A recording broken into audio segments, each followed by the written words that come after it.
Good evening. I'm Dr. Reed. Always a pleasure to meet a colleague, sir. Especially when he was supposedly dead. A colleague? Are you a doctor too? Not anymore, sir. I used to be Dr. Rakesh Chadana. Now, I'm just Mr. Chadana, pawnbroker and humble guardian of this morgue. What do you mean, you used to be a doctor? Was your license revoked? No, sir. It is just that I like to be precise. I run a little pawn shop while taking care of the dead. But I used to be a real doctor.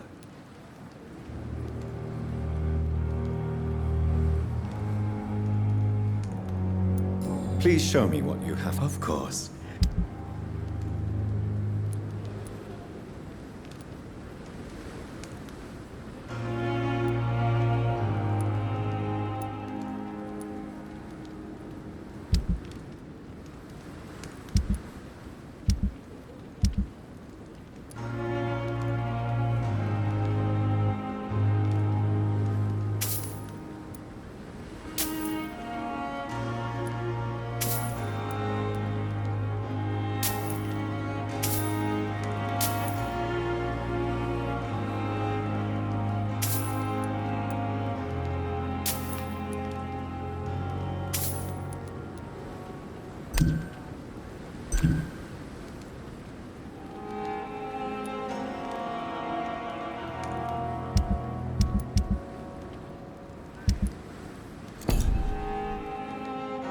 Good evening.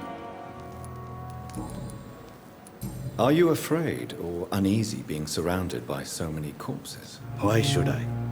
These bodies are empty vessels. Flesh left to decay. Poof. No soul anymore. All gone. An interesting point of view. And quite an exotic one, too. Most people fear, or at least have a respect, for dead flesh. Sir, as a medic during the war, I learned to face my death and the death of others. It's the pain we have to tame, not death itself. How did you get this job? After I left the army, I worked as an undertaker down by the docks. A dangerous place with many an unpleasant business there. Milton Hooks helped me get a job here. Have we met before? I don't think so, sir. Why? When we first talked, you said you were glad to meet me since I was reported dead. Funny story, sir. Your sister came here a few nights ago. You were missing, and she was looking for your body. She must be very relieved now. Do you work here alone? Yes, very easy work, sir. All I have to do is watch a few bodies. The situation was very different when the main morgue was still open. Why close the hospital's main morgue? It was for sanitary reasons after the beginning of the epidemic. Cadavers had to be moved to the nearest mass grave. Why do you have to watch these bodies? Because these poor fellows have no names. We keep them in case someone comes looking for the missing. Sadly, very rarely happens.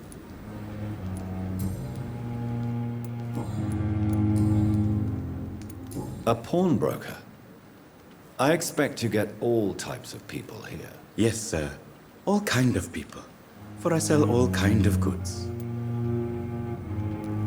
Who comes here to trade with you? It's very unhygienic, even unsafe. Diseases can spread. For the customers, for the hospital. I'm very cautious, sir. I've been a doctor, remember? And all my clients are good people. In fact, I think I only know good people. What kind of goods? With the quarantine, it's not always easy to buy things. So I trade, I exchange. Some people sell, some others buy. I like to help. Since you're not afraid of dying, do you believe in life after death, Rakesh? No. I believe we must do all the good we can while alive. For our time is short, and the obstacles are endless. Do you think you would enjoy immortality as a concept? I don't think so. Don't mistake me. I love life, and I'd like to live a long life. But everything has to decay, sir. even goodwill. Do you really believe goodwill cannot last? As I said, sir, everything decays. If I was to never die, goodness, I would be bored or worse. And I like to be helpful, sir. Quite depressing, wouldn't you say? Yes, but the good news... So you're ready to die? No, I am not.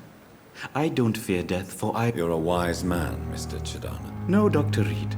I am a foolish man. But I like to think otherwise. Goodbye, Mr. Chidana.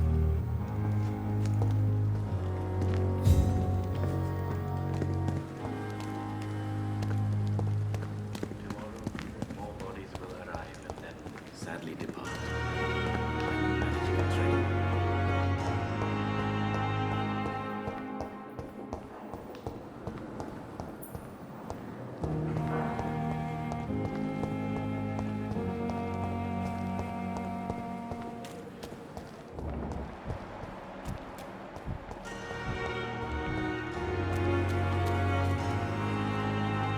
Good evening, Milton. Good evening, Doctor. Still trying to save lives?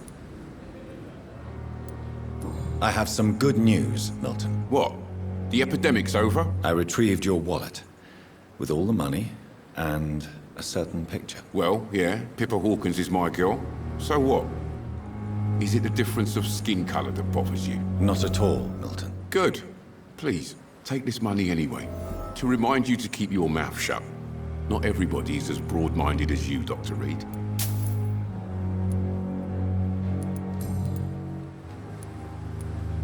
Tell me why you're extorting money from some of the patients here. If a patient wants a bed, he'll have to pay me a little fee. That's all. Where did you get the idea for such an immoral scam? Funny you should ask. The first time it was from a patient who bribed me to get a bed. It's only then I realized I could make a fortune. Admit it. Nurse Hawkins is more than your lover. She's also your partner in crime. Of course she is. How else could I tell which bed is free? I need to know that. Have you no shame? Don't you see the city is crumbling down? Today people are ready to pay to get a hospital bed. Tomorrow we may be fighting for food. What's going on between you and Nurse Hawkins? Pippa's tired. Tired of all this shit. Tired of all those corpses piling up. She's as depressed as I am. During the war, I witnessed a few couples just like you come together in difficult circumstances. It can be very damaging. Maybe you're right. But we support each other. And that's all that matters. You do realize you could both get fired. Hospital staff are not meant to have intimate relationships with one another. Come on, Dr. Reed.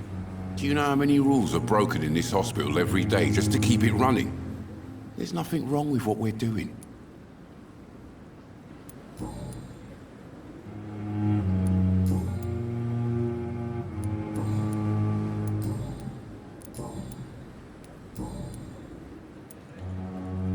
Goodbye, Milton.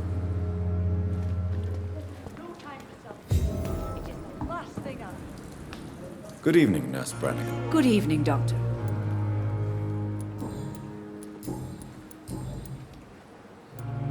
Tell me what Dr. Tippett did. I know his mistake caused a patient's death. If I had not covered up his error, Dr. Tippett would have been fired from this hospital. I could not let that happen. You can't allow your emotions to dictate your conduct concerning patients, Nurse Brannigan. Look around you, Dr. Reed. Do you really think we can afford to lose a brilliant practitioner like Dr. Tippett's in our situation?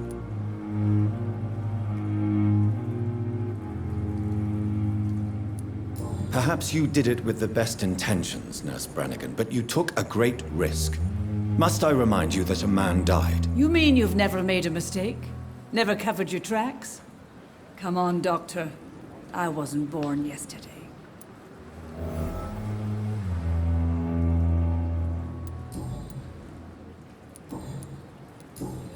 Goodbye, Nurse.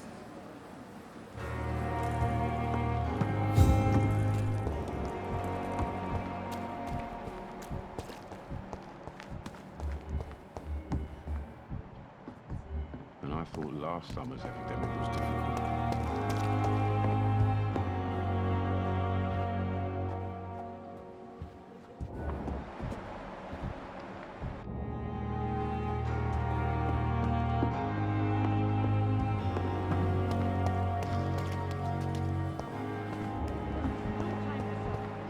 It is the last thing our patients need.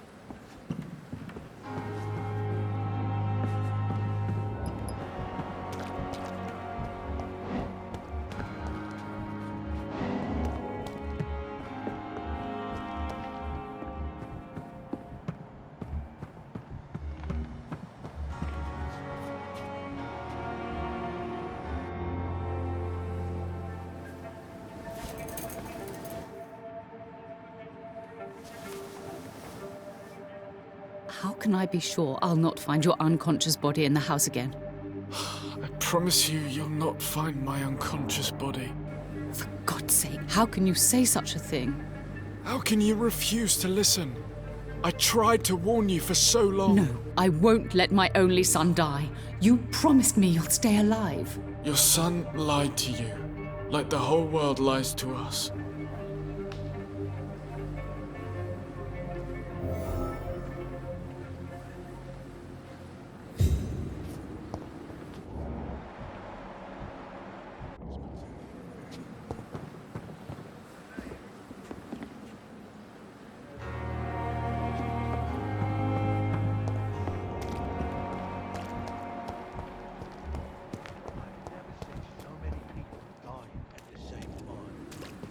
Good evening, Doctor. Dr. Reed, Corcoran, I want you to tell me about Mr. Connor. How did he die? What happened? he was my patient. He died because of my mistake. That's the blunt truth. What was the nature of the mistake? It was a twofold error. My diagnosis was wrong, and the administered dosage was too strong. Who was this patient? I don't know. Some sick man from the docks, maybe a fisherman. I had no time to talk with him. No one claimed a body. Why not stop practicing? Are you mad? I killed that man, I admit it, and it won't happen again. I have saved so many lives since then.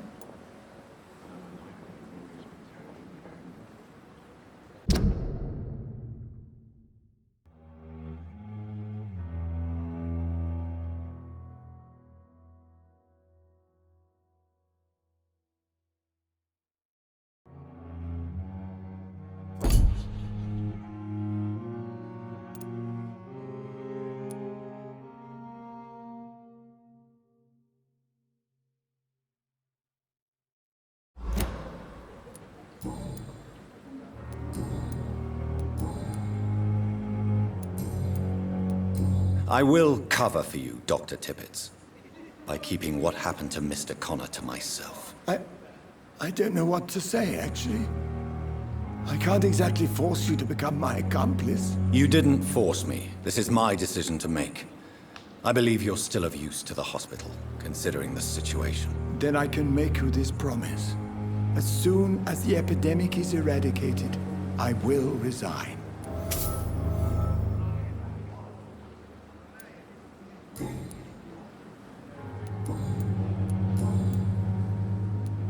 What will you do after your resignation? Do you have a plan? I always fancied visiting Cyprus. Such a beautiful island. I could buy a house there, by the sea. Read poetry and wait for death. Goodbye, Dr. Tippett. Is this supposed to be an hospital? A pigsty?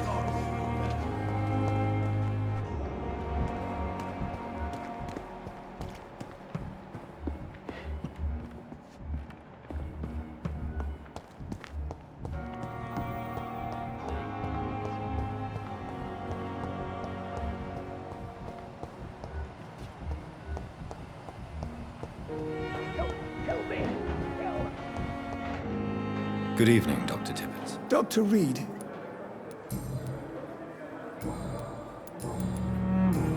Goodbye, Dr. Tippett.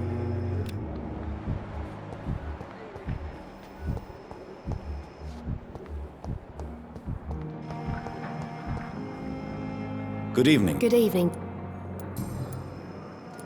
Pepper, are you sure you want to leave this hospital? To become a nurse was a little girl's dream. But in the end, I don't feel that useful. I want more. I want to make things change.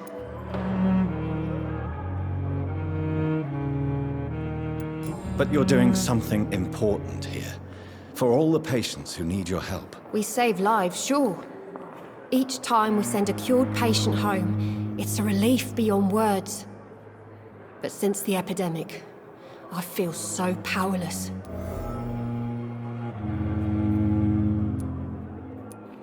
What steps are you prepared to take to feel more useful? I don't know yet. My sister believes that the real fight is in the streets nowadays. Maybe she's right. Maybe this is what I must do. And what about Milton Hooks? Does he share your point of view? For Milton, any change means more comfort and more peace. I disagree. If you feel that saving lives is not useful enough, perhaps it means that you've lost faith. On the contrary, my faith has never been stronger. Maybe we are all just too proud to face up to the fact that science cannot compete with God. Milton cheats patients out of their money at this hospital, Pippa. Are you his accomplice? Yes, I am. Is this your definition of being useful? By abusing the sick and poor? No. It is my definition of getting out of this useless life once and for all. Whose idea was it? What difference does it make? We did it together, and I'm guilty as charged. Answer my question. It was my idea first, even though Milton would say it was his, to protect me. Why do you do it? Why not? Most of the sick who paid for a bed are already dead, or will be soon. Don't you see the futility of all this?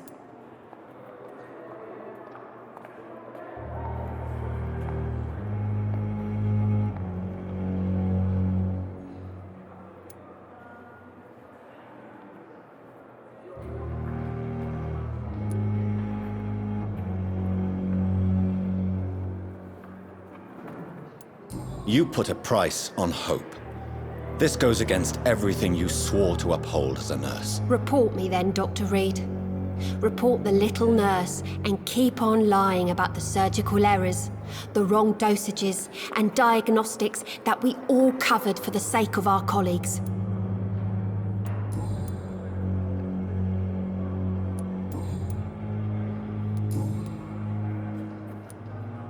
Pepper, I know you're very close to Milton Hooks. Yes, Milton Hooks is my man. If you want to report me for that, just feel free, Doctor. I have no intention of reporting you, Nurse Hawkins. But are you aware of the risks? The rules say I won't be allowed to work as a nurse anymore. But here at the Pembroke, we break rules all the time. Is he worth the risk? Hey, I'm no perfect woman, and Milton is not the finest bloke. But we do our best to get by. That's all any of us can hope for nowadays. Goodbye, Nurse Hawkins.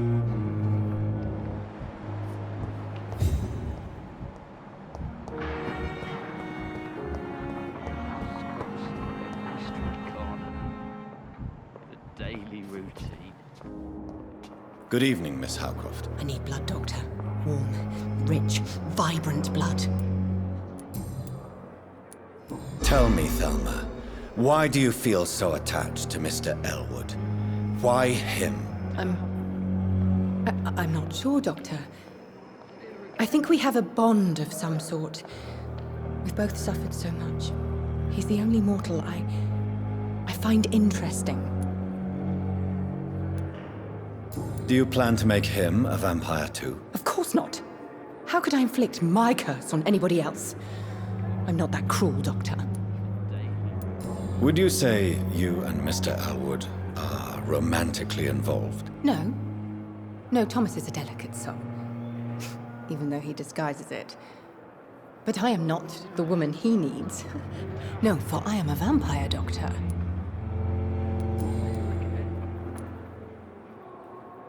Tell me, Thelma, what do you really know about vampires? I saw one and he saw me. I watched him hunt and kill. I saw his terrible wounds heal as his victim died. And then I knew I was saved. You mean you actually saw a vampire? Here in London? Yes. And it has been the answer to my pain. I must drink and kill to regenerate my decaying body. I am a vampire too.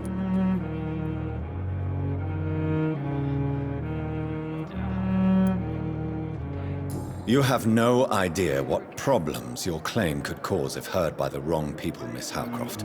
You must stop this nonsense, now. Why fear the truth? Strange things live in the dark, Dr. Reed.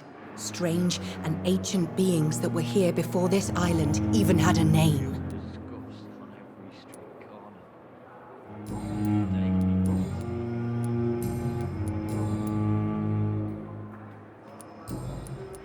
I'll leave you. Time has lost its effect on me, but the suffering continues. Damn. Good evening, Mr. Elwood. Evening, Dr. Reed.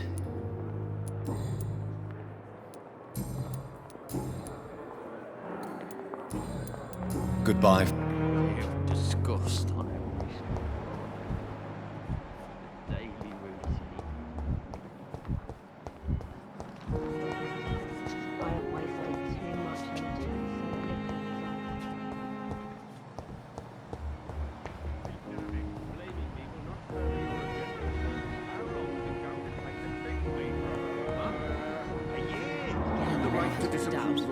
Finally, you've returned, Doctor. Did you find anything of value? Yes, nurse. You've worked your first miracle, Doctor. Now, this patient here needs immediate treatment. Duty calls. When the storm has passed, I'll show you how to mix the remedy yourself with the same basic ingredients. Many thanks, Doctor. When you've finished, you ought to report to Dr. Swansea in his office. He's been looking for you. Seemed pressing.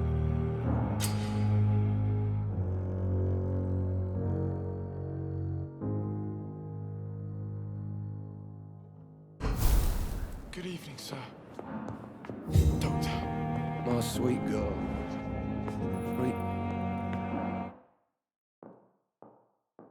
This hospital seems to be falling apart. But in the circumstances, I'm willing to give you the benefit of the doubt.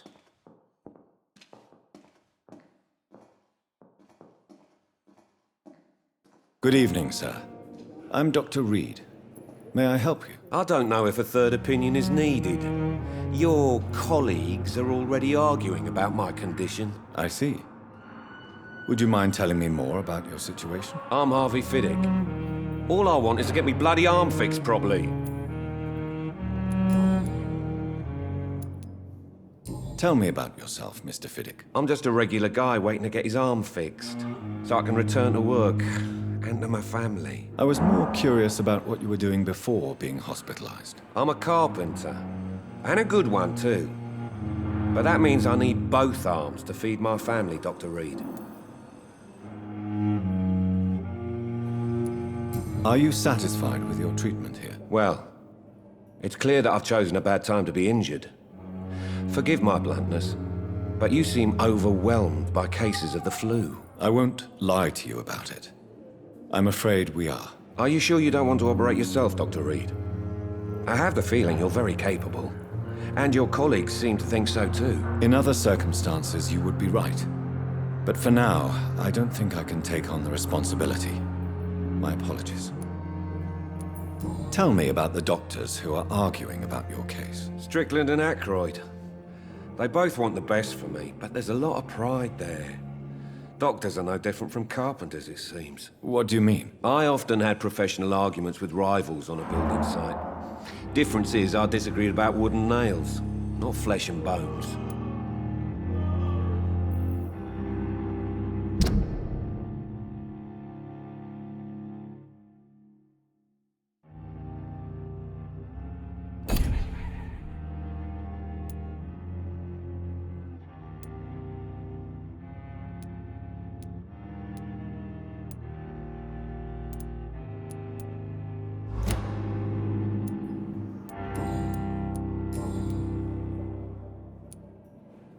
You seem worried about the safety of your family.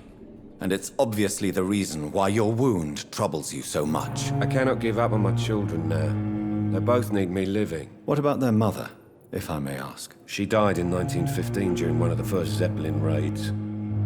We never found her body.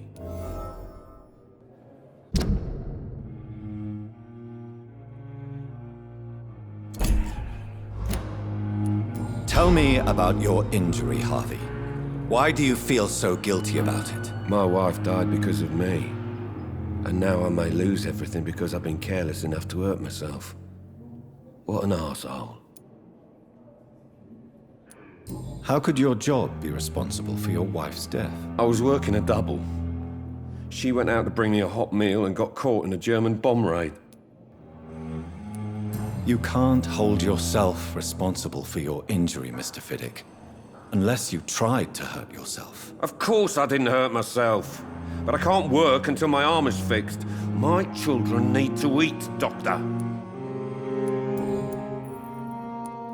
Tell me more about the death of your wife, Harvey. 1915. I was in the army. Building workshops for the Royal Flying Corps. Helen was happy I wasn't sent to the front. What happened? The Germans sent Zeppelins to bomb the construction site, but they missed their target. My wife was bringing my dinner when the bombs fell. How are your children after losing their mother? They were smaller then.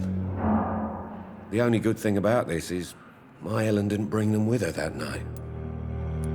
I'm sorry for your loss. So many died during the bombings. I served in France and witnessed the carnage there. I would like to say that she didn't suffer. Truth is, I have no idea. I just know that I'm all that me kids have. Poor little bleeders.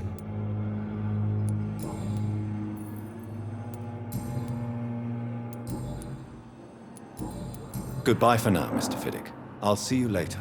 You always knew the words to calm the children, Helen. As for me, what a blundering idiot.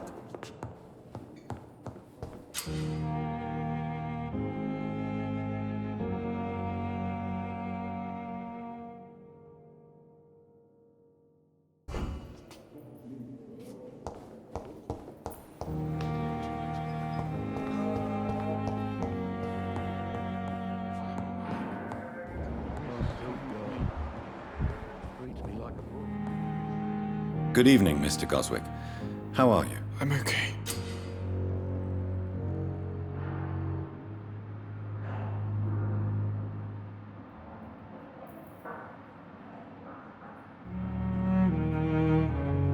Do you need any help? I'm afraid I may, sir.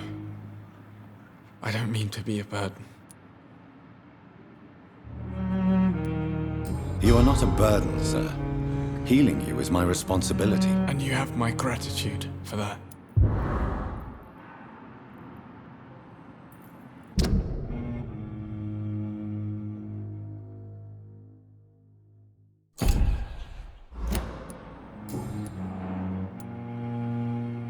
How painful is your... So painful, I'd rather...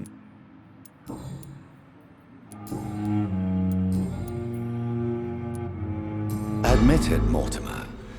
Your mother had you hospitalized here because you tried to kill yourself. Yes, it's true. All right, then. This is the first time we've really shared information about your case. Shall we call this progress? Call it what you want, Dr. Reed. You can trust me. I won't report you to the authorities. My one and only concern is your health. I guess I should thank you, then. Can I help you in any way, Mr. Goswick? I wrote a letter for my mother. She was supposed to read it after my death. But I suppose she doesn't have to read it now. I see. And is this letter still near the place where you tried to take your own life? Yes. And I don't want anyone reading my last words. I mean, I'm still here. If you bring me back that letter, then perhaps we'll talk.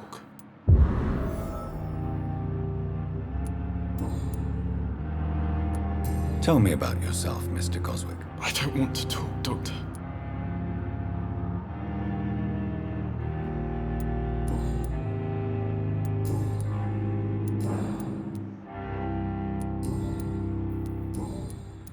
I have to go now, sir.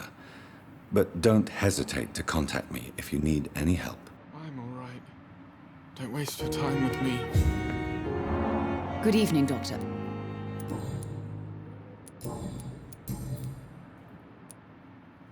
Your son wished to die, Beatrice. Why did you hide such crucial information? Are you not aware suicide is a crime? Mortimer could be thrown in jail. I can't let that happen. I won't. I understand you fear the legal consequences, Mrs. Goswick. But don't you realize your silence significantly affects your son's case? All my son needs is help and comprehension. Not judgment and punishment for what he may or may not have done.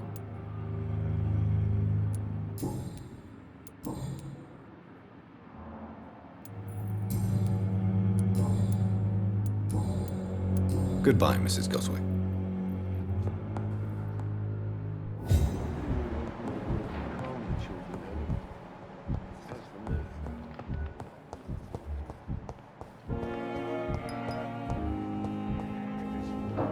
Good evening, Dr. Strickland. And good evening to you, Dr. Reed. Can I be of any help?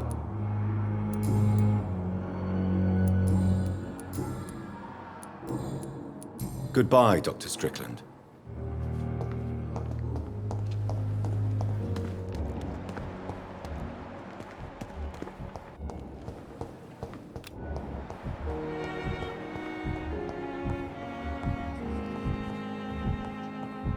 This hospital seems to be falling apart. But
I cannot enter.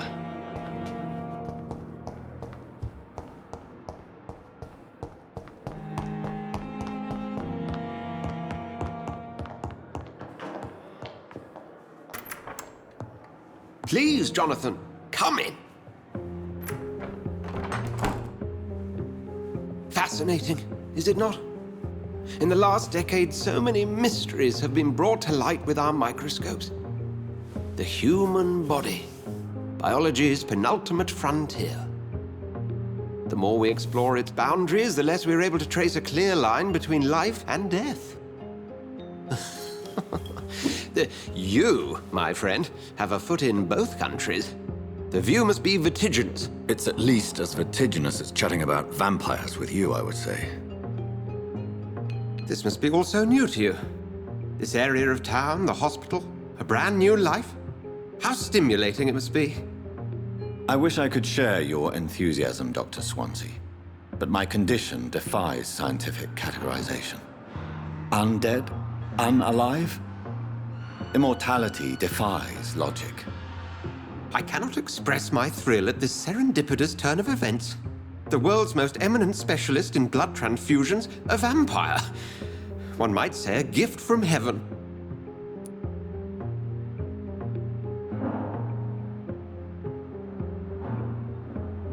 It may seem strange, but your words have brought me some comfort here.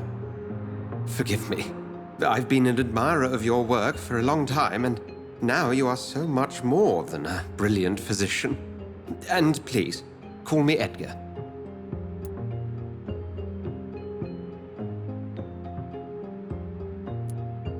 I'm not some doe-eyed student, Edgar. I understand we both have something to gain from this relationship. Very well. I have a task for you, Jonathan. Something that will require all your newfound skills. Please, go on. The Pembroke only survives through the generosity of our benefactors. Unfortunately, our main donor has found herself in a bit of a bind.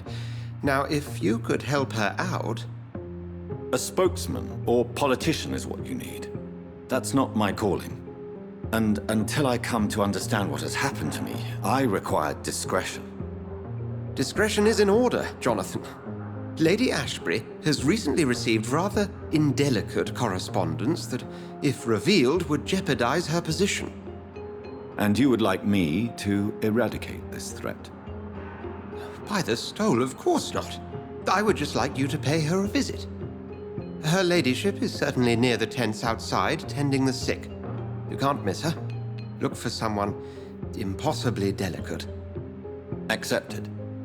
I'll see what kind of trouble Lady Ashbury is in. Do you need something, Jonathan? I have just a few... Then ask away. I'm at your... You mentioned... Certainly. That I feel it wasn't mere coincidence.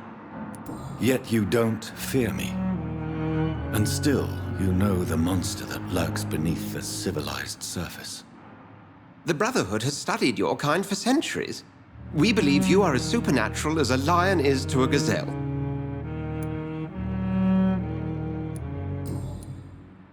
Since you seem quite the expert on vampires, what... As men of science, our first step is always to start with what we know.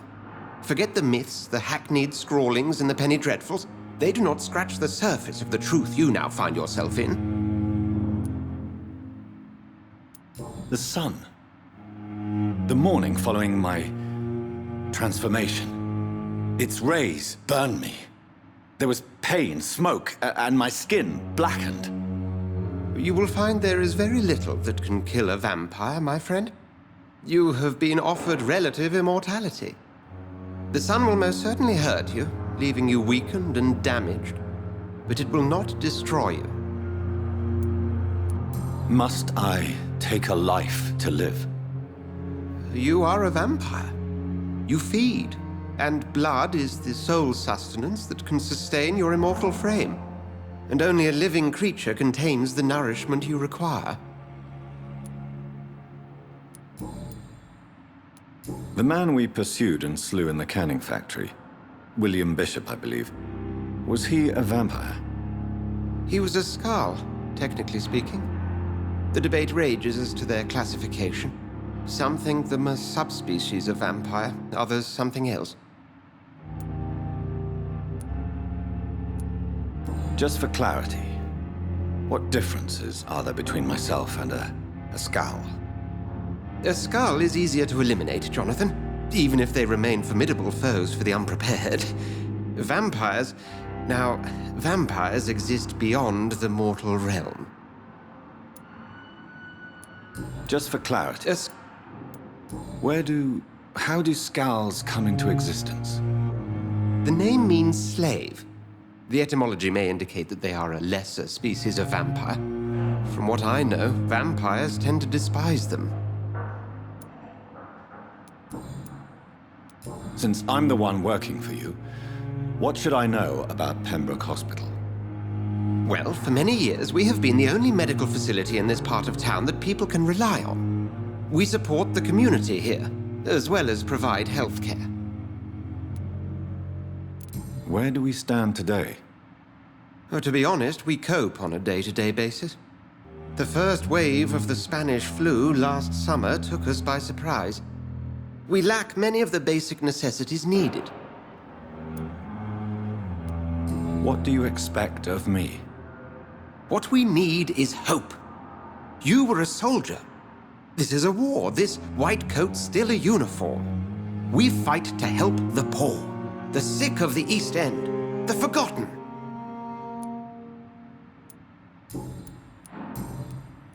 We'll see each other again soon, Edgar.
Please, sir.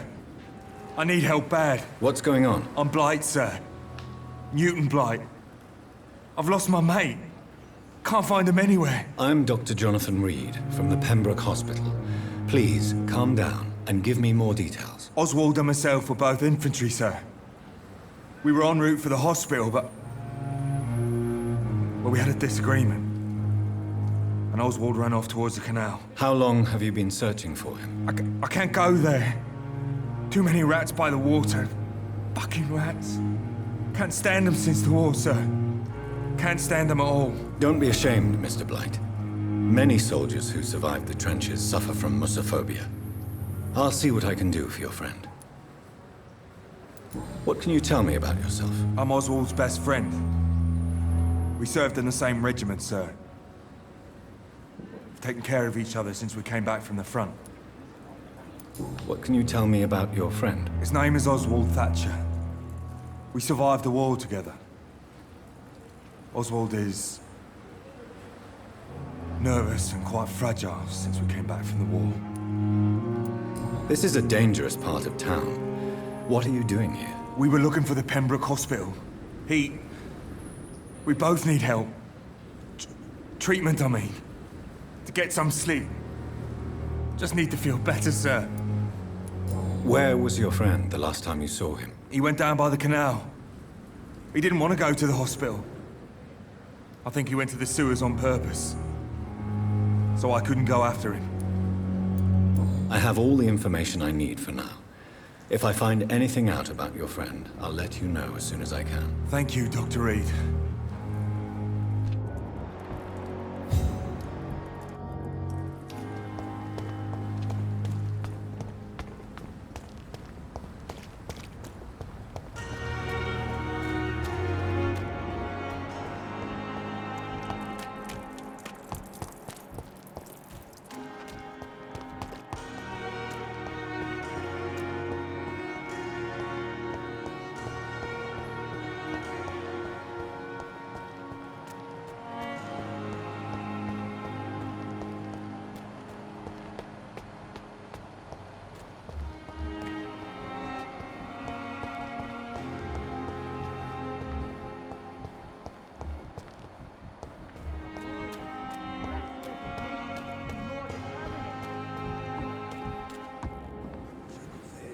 Good evening, Mr. Cox. Dr. Reed. Still working at night, I see. I like that. And why is that? People who don't sleep at night always seem more alive to me. More interesting, one way or another. How is your hospitalization going, Mr. Cox? This is a shitty place with shitty staff. But as long as I'm treated all right, I'll be fine. What's wrong with the Pembroke staff? That bastard you sent to bring me here, Milton. I thought he was going to break all my bones before I reached my bed. I see. Any other smart comments? The nurses aren't too ugly. Especially that foxy one, Nurse Crane. Pretty brunette, tough attitude, all like that. What's wrong with the hospital? Come on, Dr. Reed. The place is a dump. Smelly, sad, and dirty. But you're alive thanks to the efforts and dedication of the staff here, aren't you? What are you expecting, a medal? I thought that saving lives was just part of the job. Must be an unsatisfactory profession at this time, I'm sure. Do you ever think about that poor fellow I saw you push in the water? The wound he gave me will make sure I don't forget him. It still fucking hurts. Bastard cut me good. What did he want? Revenge? I recently had to kill his brother. Poor arsehole thought it would be easy to return the favour.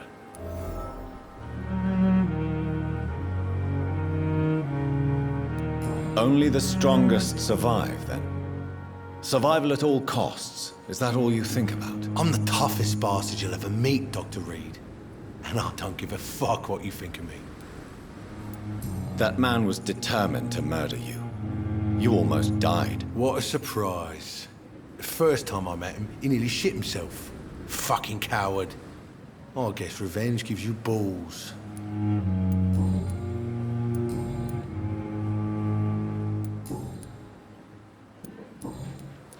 Have you heard of any underhand dealings going on in the hospital? Blackmail? That's not my style. Too risky. The black market, though. Now that's where the money is.